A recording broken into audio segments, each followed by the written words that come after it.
तो ये हो गई बाढ़ और बारिश से जुड़ी हुई 10 बड़ी खबरें। अब पहला चैप्टर, ममता और राहुल दोनों फेल। मोदी ने जो कहा वो कैसे होना शुरू हो गया है।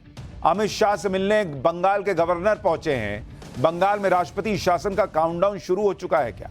कल तक धमकी, आज बदले हुए तेवर। ममता किस बात से अचानक घबरा गई? कोलकाता कांड में नया खुलासा, वो ऑडियो टेप जिसने बड़ा राज खोल दिया। और सैलरी के भी पैसे नहीं, हिमाचल को कंगाल बना दिया कांग्रेस सरकार ने क्या? सबसे पहले इसका जान।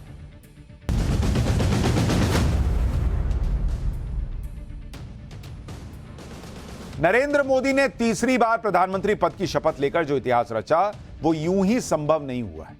पब्लिक को भी दिखता है कि जो बात नरेंद्र मोदी ने विपक्ष को लेकर कही वो सच हुई है, हर बार सच हुई है और इस बार भी हो रही है। नरेंद्र मोदी ने पहले ही कहा था कि इंडी गठबंधन के पास न सोच है, न विजन है, न देश को चलाने का ब्लूप्रिंट है। और अब ममता बनर्जी से लेकर राहुल गांधी तक का मॉडल जैसे जैसे फेल होता दिख रहा है, नरेंद्र मोदी की एक एक बात सच साबित होती दिख रही है। इंडी गठबंधन ने मोदी को तानाशाह बताया। आज पब्लिक बंगाल का हाल और वहां जिस तरह से आंदोलन को दबाने के आरोप लग रहे हैं उसे देखकर कह रही है कि तानाशाह कैसा होता है अब समझ में आने लगा है बॉस। कोरोना के संकट काल के बाद भी नरेंद्र मोदी ने भारत की अर्थव्यवस्था को रॉकेट बनाकर ऊपर पहुंचा दिया, लेकिन राहुल गांधी से लेकर दूसरे लोग आज भी मोदी को कोस ही रहे हैं कि इन्होंने देश की अर्थव्यवस्था का बेड़ा गर्क कर दिया।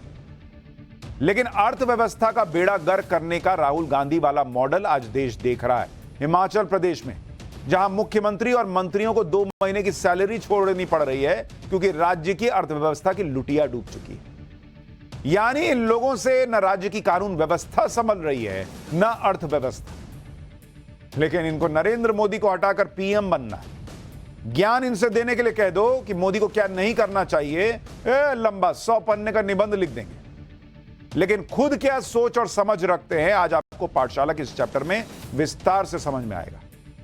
आज बंगाल और हिमाचल प्रदेश दोनों जगहों की खबरें आपको दिखाऊंगा, आप शॉक्ड रह जाएंगे कि राहुल मॉडल, ममता मॉडल है क्या। लेकिन सबसे पहले बंगाल की बात कर लेते हैं। बंगाल मॉडल को लेकर तो देश भर में सवाल खड़े हो रहे हैं। बंगाल में कोलकाता केस को लेकर लगातार प्रोटेस्ट चल रहा है। 2 दिन से बड़े प्रोटेस्ट हो चुके हैं जो पूरे देश ने देखे। वहां किसी को पुलिस प्रशासन पर भरोसा नहीं है, किसी को कानून व्यवस्था पर भरोसा नहीं है, आरोप लगा। लेकिन ममता बनर्जी धमकाने में जुटी है कि अगर उनकी कुर्सी को हाथ लगाया तो देश में आग लगी। जबकि कानून व्यवस्था का हाल यह है कि राष्ट्रपति को बोलना पड़ गया। राज्यपाल दिल्ली आकर राष्ट्रपति से मिल चुके। राज्यपाल अब गृह मंत्री से मिलने वाले हैं। राज्यपाल, बड़ी खबर आपको बता रहा हूं, बंगाल के राज्यपाल दूसरी बार दिल्ली आ चुके हैं और कल उनकी अमित शाह से मुलाकात है। यह मुलाकात इसलिए अहम है क्योंकि कई दिनों से यह बड़ी चर्चा चल रही है कि बंगाल में राष्ट्रपति शासन लगा देना चाहिए। हो सकता है कि कल राज्यपाल जब गृह मंत्री से मिलें तो उन्हें बंगाल के ताजा हालात के बारे में जानकारी मिलेगी और हो सकता है कि इसी आधार पर कोई बड़ा फैसला हो जाए। और बंगाल में राष्ट्रपति शासन का काउंटडाउन क्या शुरू हो चुका है, यह सवाल ऐसे ही खड़ा नहीं हो रहा। हालांकि बंगाल को लेकर क्या फैसला होगा यह अभी कुछ क्लियर कट नहीं कहा जा सकता क्योंकि कई तरह के कानूनी और राजनीतिक पेंच भी हैं, लेकिन माहौल लगातार वैसा ही बन रहा है। आज बंगाल बीजेपी के नेता पश्चिम बंगाल के राज्यपाल से मिले और इस मुलाकात में कोलकाता केस से जुड़ी सारी घटनाओं और जिस तरह से ममता बनर्जी ने प्रोटेस्ट को लेकर जवाब दिया वो सारी बातें राज्यपाल को बताई गई। बंगाल बीजेपी कह रही है कि जिस तरह से ममता बनर्जी ने भड़काऊ बयान दिया था और जिस तरह से हिंसा हो रही है वो पश्चिम बंगाल में गृह युद्ध जैसे हालात पैदा करने वाले हैं और इस तरह के हालात कोई भी नहीं चाहता। इसलिए बंगाल के लोगों की रक्षा के लिए, बंगाल के लोकतंत्र की रक्षा के लिए संविधान में जो भी कदम बताए गए हैं उस हिसाब से कदम उठाए जाने चाहिए। इसका सीधा मतलब यह है कि बंगाल में राष्ट्रपति शासन लगना चाहिए। अब राज्यपाल जब दिल्ली पहुंच रहे हैं, गृह मंत्री से मुलाकात करने वाले हैं, तो जाहिर है कि इन सारी बातों का भी जिक्र होगा और यह भी चर्चा हो सकती है कि बंगाल के जो हालात हैं जिस पर राष्ट्रपति तक कह चुकी कि बस बहुत हो गया, उन हालात में संविधान के दायरे में क्या किया जा सकता है। सुनिए बंगाल बीजेपी क्या कह रही है। आदरणीय महामहिम डॉक्टर सीबी आनंद बोस से मिलकर 9 अगस्त को जो घृणित हत्याकांड और रेप हुआ है, रेप एंड मर्डर, इससे उद्भूत परिस्थिति का ब्यौरा हमने आदरणीय गवर्नर साहब को दिया और डिटेल्स जानकारी दी और उसके साथ साथ उनसे ये गुहार लगाई कि महामहिम आप इस राज्य में कस्टोडियन ऑफ कॉन्स्टिट्यूशन है। क्या राष्ट्रपति शासन की मांग कर रहे हैं आप राज्य में? देखिए, आज महामहिम राज्यपाल को हमने बोला है, पूरी बोला दिया है, और हमने उनसे गुहार लगाई है कि बंगाल में डेमोक्रेसी को बजाय रखने के लिए, बंगाल में कॉन्स्टिट्यूशन को जिंदा रखने के लिए जो करना चाहिए वो गवर्नर साहब करें। बंगाल बीजेपी के नेता तो यही चाहते हैं कि दिल्ली से कोई बड़ा एक्शन हो, और शायद इसलिए बंगाल के गवर्नर दिल्ली आए। राष्ट्रपति शासन लगने की चर्चा से टीएमसी में इतनी खलबली मची हुई है कि अब उसके नेता सीधे राष्ट्रपति को टारगेट कर रहे हैं। इंडी गठबंधन के नेता भी इस बात से चिढ़ रहे हैं कि राष्ट्रपति ने कोलकाता केस पर क्यों बोला, बाकी घटनाओं पर क्यों नहीं बोली।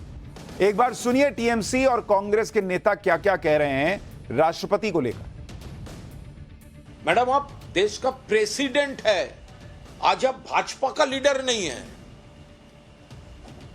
तो आज आपको स्टेटमेंट आ रहा है, लेकिन बदलापुर के बाद, उन्नाव के बाद, साक्षी मालिक के बाद किधर थे आप?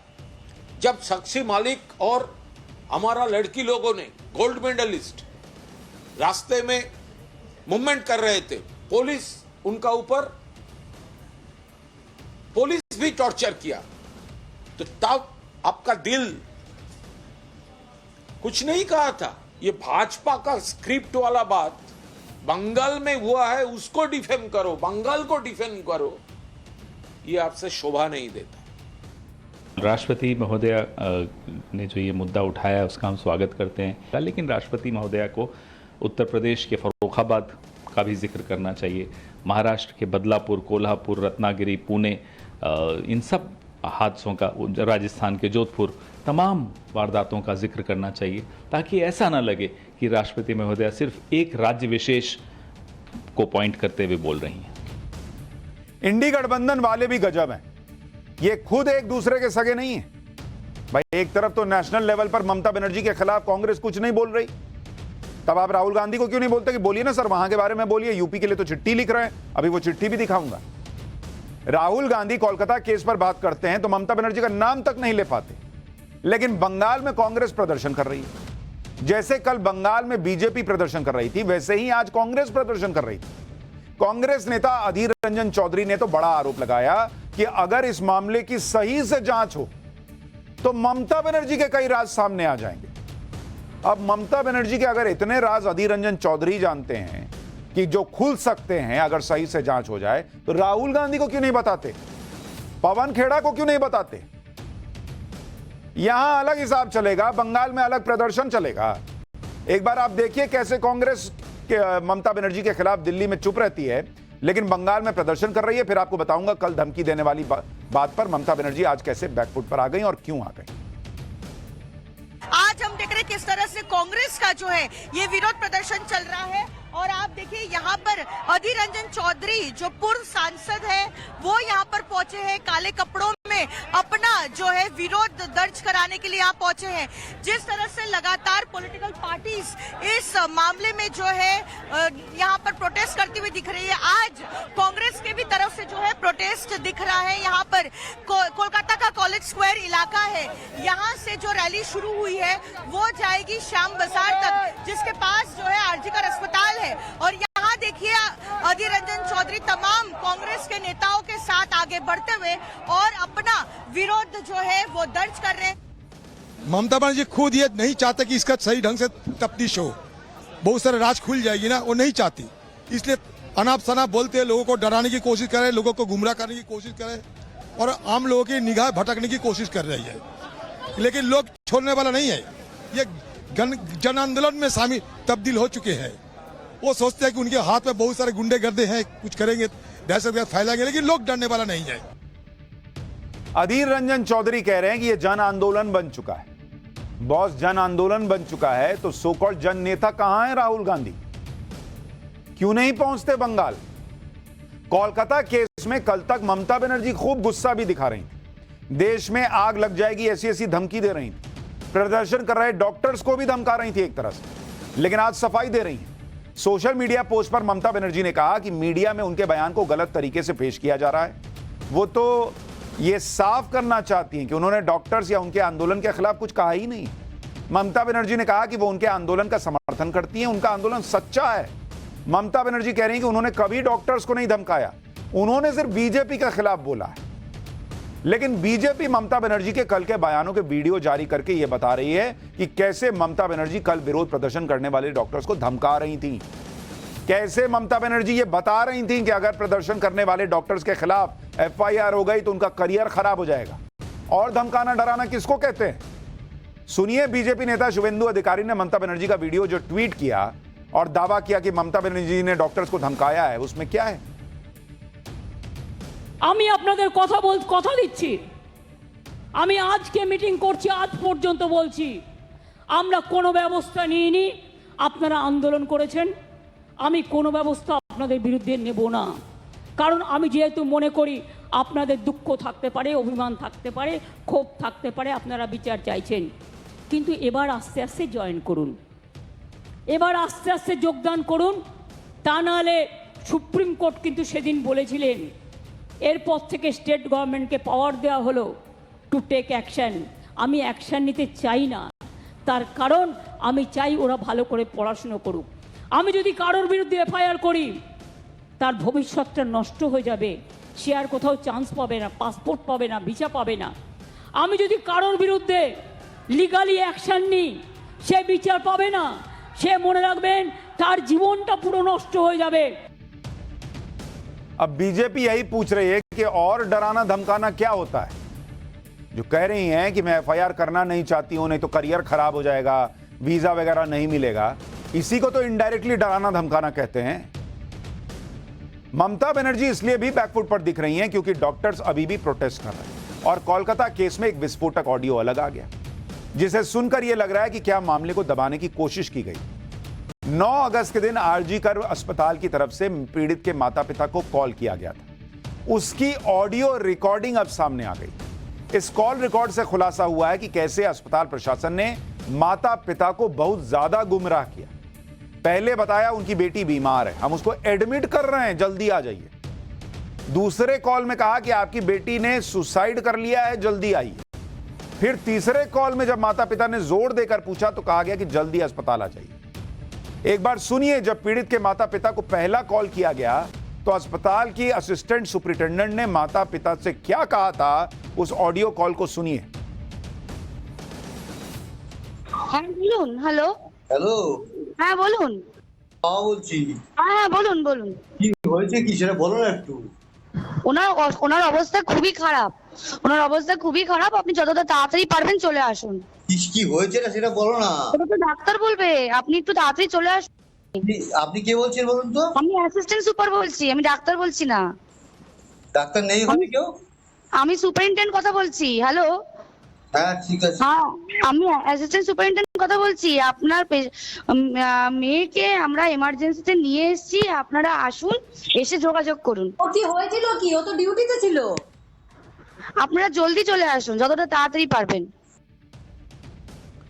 माता पिता बार बार पूछ रहे हैं इस वायरल ऑडियो क्लिप में कि क्या हुआ, ये तो बता दो। अस्पताल की तरफ से की गई पहली कॉल में माता पिता को बताया गया कि उनकी बेटी बीमार है, जल्दी आई। ये बात तो समझ आती है कि फोन कॉल पर सीधे सीधे माता पिता को उनकी बेटी की मौत की खबर देने से बचने के लिए हो सकता है बीमार बताया गया, ताकि माता पिता को अचानक शॉक न लगे। लेकिन यहां तो सवाल नियत का भी है।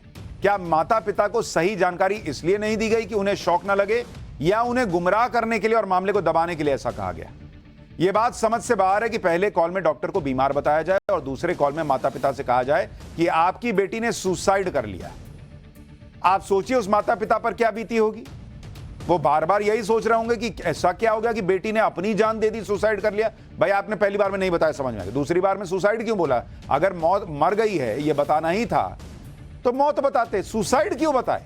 सुनिए वो फोन कॉल का जो ऑडियो है वो भी सुनिए। হ্যালো, হ্যাঁ অ্যাসিস্ট্যান্ট সুপার বলছি। হ্যাঁ হ্যাঁ শুনুন, আপনাকে তখন বারবার বলছিলাম, ব্যাপারটা হচ্ছে যে আপনার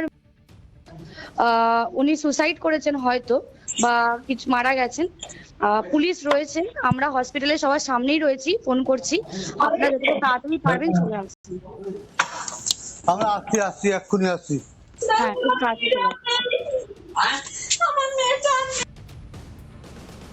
इस ऑडियो क्लिप के आखिर में पीड़िता की मां की चीख पुकार भी सुनी जा सकती है। जैसे ही मां को पता चला कि उसकी बेटी ने सुसाइड कर लिया, वैसे ही उनका दर्द बाहर आ गया।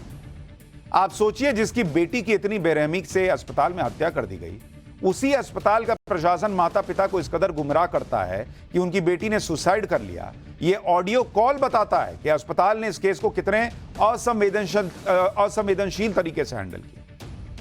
तो जो लोग कोलकाता की घटना को फलाना डिमकाना, इस घटना उस घटना से कंपेयर कर रहे हैं, वो देखें कि इस घटना में अलग क्या हुआ है।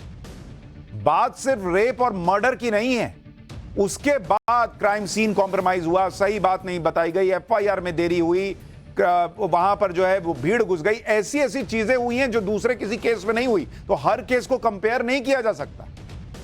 इन लोगों ने उल्टी सीधी बातें कर माता पिता के दर्द को और ज्यादा बढ़ा दिया। भाई, शुरू के दोनों कॉल अस्पताल के असिस्टेंट सुपरिटेंडेंट ने माता पिता को की।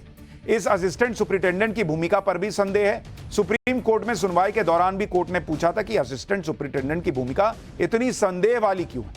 सुप्रीम कोर्ट ने भी इस बात पर हैरानी जताई थी कि माता पिता को सुसाइड का केस क्यों बताया गया।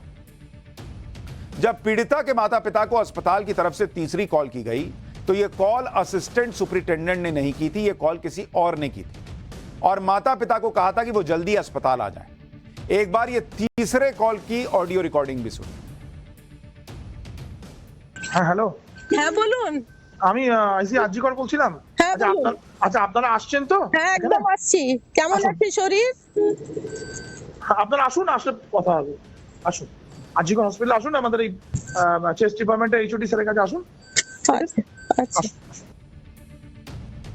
कोलकाता केस में माता पिता को जो कॉल किए गए, उससे कई सवाल खड़े होते हैं। पहला सवाल, क्या माता पिता को गुमराह किया जा रहा था? दूसरा सवाल, माता पिता को सुसाइड की बात क्यों कही गई? तीसरा सवाल, जब पहले बीमार होने की बात कही तो सुसाइड की बात क्या किसी और के दबाव में कही गई?